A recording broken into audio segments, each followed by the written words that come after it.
This is Democracy Now!, democracynow.org, the War and Peace Report. I'm Amy Goodman with Nermeen Sheikh. We turn now to look at why some of the world's deadliest wars go unreported. That's the headline of a recent piece by the acclaimed Indian war correspondent Anjan Sundaram. He writes, quote, "Despite the world's technological advances, conflicts like the one in the Central African Republic are still shrouded in darkness, and we often don't know the perpetrators, who is attacked, or why. The neglect of such war zones is the consequence of an international news system still structured by colonial relationships. Foreign correspondents fly out from global capitals such as Washington, D.C. and London, more or less to similar places at similar times to tell us more or less the same stories." That's Anjan Sundaram, reporting in foreign policy, joining us now from Mexico City. He recently published his third memoir about life as a war correspondent titled Breakup, A Marriage in Wartime. His recent opinion piece, published on the front page of the New York Times about the Rwandan President Paul Kagame, who he calls the West's most beloved dictator, is headlined "Reducing Rwanda to Tyranny." Anjan, thanks so much for joining us today. If you can lay out that piece that you just wrote, why the world's deadliest wars go unreported. Why? Thank you, Amy, and Nermeen for having me. Indeed, I can illustrate, that lack of reporting through a story in the Central African Republic. I was traveling in the west of the country with a Polish abbot, a priest, and we drove through a rebel zone where the government had destroyed radio antennae, so we couldn't get news from the region. And as we drove in the abbot's white pickup, we stopped at village after village, and in each village deserted because they had, abandoned their homes, thinking that maybe we were the government come to ambush them or attack them. The abbot honked, and someone would run out of the forest or run out of some hiding spot and thrust a piece of paper through our window. And on that piece of paper that fell into my lap, I would find a list of names of people who had been attacked, who were hungry, who were sick, who needed medicine. And we would take these pages back to the capital, to the main city of the region, as a form of war correspondence. And, it's striking that in this age of, as you mentioned in my piece, technological advancement of us being inundated with information, that this is how news from war zones is still collected by hand, by the brave action of one priest, one person. And I think that's very striking, because it tells us that though we imagine that we cover the world well, the international news covers the world well, there are these enormous blind spots in places like the Central African Republic or the Democratic Republic of Congo, where nearly 6 million people have been killed in the war since 1996. And these enormous wars, some of the greatest, the biggest in our world today, and some of the greatest since World War II, are still relatively, still pass relatively unreported in the international news. Let's talk about the Central African Republic, because that's the subject of your book, Breakup, which is just out, came out a couple of months ago. You said you spoke to many people in the Central African Republic while you were reporting, and you said that the first thing people asked you was not for food or medicine, but if people knew outside what was happening in the Central African Republic. So if you could talk about that, what people said to you, and why it's so important that their stories get out. Absolutely. And I think another striking quote was from my reporting partner, Thierry Mesongo, a Central African journalist. We were sitting down once and we were looking up at the moon, and he said to me, "I think people know more about the moon than they know about what's happening in my country." And I think, there's a lot of truth in that. The war in the Central African Republic was initiated in 2013 by a group of, mostly Muslim rebels from the Northwest. And people have forgotten the history of the Central African Republic. But before it was a French colony through the 1900s, there were powerful Muslim sultanates who ruled over that territory, and the French defeated them. The French defeated a very powerful sultanate called the Dar al-Kuti, which means the door to the forest, and a sultan named Rabi al-Zubair. And after the French took over, people forgot about those Muslim kingdoms, but the Muslim populations of that region have not forgotten. And in 2013, they made a bid for power and to reclaim the glory that they had lost to the French. And though they took over the country briefly, they were defeated again. And unfortunately, that defeat led to the ethnic cleansing of Muslims in the Central African Republic. The Muslim population of the country was reduced from roughly 15% of the country to about 9% by some accounts. So an enormous, hundreds of thousands of people, of Muslims, cleansed from the country. And the number of dead in that war has still not been properly counted. But what it tells us, what the Central African Republic tells us, is that many, many countries are looking back to their pasts before the West ruled over them, and looking to reclaim their identities and past glory. And though this rebel group, they took power only briefly, they did succeed in pushing out the French, and this created a void in the Central African Republic that has been filled by Russia.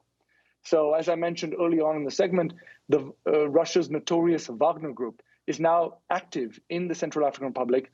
A U.S. diplomatic cable leaked earlier this year pointed out that the Wagner Group is mining millions, hundreds of millions, possibly of dollars worth of diamonds and gold that it is using to recruit and buy equipment to finance its war in Ukraine. And so, it tells us that countries like the Central African Republic are so desperate to turn away from the West and turn away from Western colonial crimes for which the West has rarely apologized, that it is willing to ally with Russia, China, and even at the cost of furthering the war in Ukraine. Anjan, can you talk about the fact, what you think needs to happen, how it is that these wars can receive the coverage that they more than warrant? You've called for a multipolar news world. How is it that countries in the global south itself, newsrooms, can report on conflicts in the global south without going through London or New York?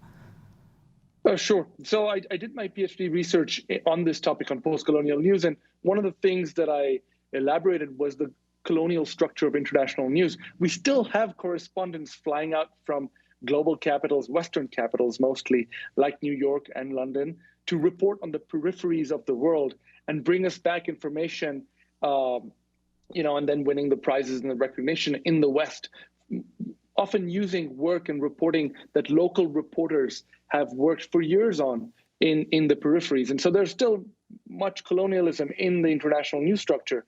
But I think, instead of continually blaming the West and criticizing the West for not caring enough about places like the Central African Republic and the Congo, which to some degree is understandable. These places are so far away from the West. Why put all the burden on Western media?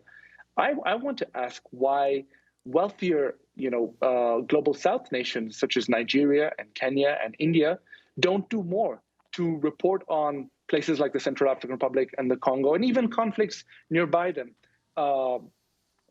You have, if you open the newspapers, the international pages of newspapers in many of these global South countries, you'll find most of the international news is sourced from the BBC and Reuters. And why is that?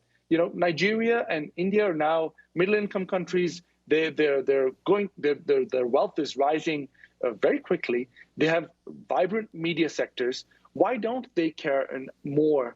I'm from India, so why don't we care more about our neighboring countries? Why do we rely on The Guardian or the BBC to bring us news about countries that are a couple of 100 kilometers away from our border? And that's the question I really want to ask. I want to put the onus back on the global South and ask, as we rise to levels of greater economic prosperity, there comes a responsibility also to report on the world, to cast and share our perspective, the global South's perspective, on many of these wars, and to stop, criticizing Western media and Western nations for not caring enough.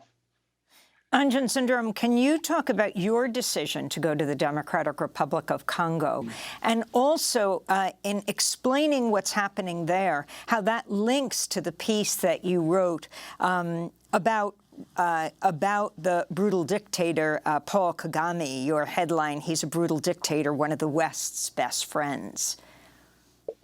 Absolutely. Yes. So when I showed up in the Congo, this was about 15 years ago, I was studying mathematics at Yale University. I had a job at Goldman Sachs to work as a mathematician there. And I opened the newspaper one day at lunchtime, and I turned to the middle of the newspaper, bottom of the page. There was a little story about how 4 million people back then had been killed in the Congo War. And it struck me how that little story wasn't on the front page. 4 million people, that's a huge number. And from there, I began to research and understand more about the war in the Democratic Republic of Congo. And when I was paying my final bill at Yale, the cashier happened to be from Congo. And I ended up staying with her in-laws in Kinshasa, the capital of the Democratic Republic of Congo. And from there, from this inside perspective, living with a local family instead of living in a hotel, I began to report on the country. I bought a one-way ticket to Kinshasa, lived with that family, and began to report on the country. And it was, for me, a remarkable education in journalism, because every day the stories that I published for the Associated Press, for whom I became a stringer, and this whole experience I recount in my first book, my first memoir, Stringer, A Reporter's Journey in the Congo. Every day the news that I published was then criticized by my neighbors on the street. I would go and drink beer with them, or buy, cell phone credit in the evenings, and they would, scold me and tell me how my reporting was helping or hurting their country, and holding me accountable at a street level, which is a rare experience as an international reporter. Usually, we find ourselves living in, nice hotels, dining with local politicians and the elite of the country. And here I was being held accountable by very ordinary, very middle class, lower middle class people who living almost in conditions akin to a slum. And that was a particular experience of reporting and education. That's how I learned about international reporting. From the Congo, I then moved to Rwanda, the subject of my recent New York Times article. I went to Rwanda to teach a class of about a dozen Rwandan reporters, and they were taken out by the government and by the president, Paul Kagame, one by one. So a colleague was shot dead on the same day he criticized the president. I showed up at his funeral, and his wife was holding their little infant child. And very few journalists dared even to come to that funeral because they were scared of being associated with him. And Anjan, I hate to say this, but we have 30 seconds, so I want to give you a chance to wrap up. But we're going to continue this conversation after the show and post it at democracynow.org. Your final comments on this. Sure. So, my report in my book, Bad News, Last Journalist in a Dictatorship, that's my second book, is about how President Paul Kagame shut down the press in Rwanda. Not only my class, but the press in the country. And it describes the journey a country goes through as it's being silenced and as dictatorship and authoritarianism takes hold, a process that we're seeing in many countries around the world, not just in Rwanda today. Anjan Sundaram, award-winning journalist and author of the latest book, Breakup, A Marriage in Wartime. We're going to do part 2 at democracynow.org. I'm Amy Goodman with Nermin Sheikh.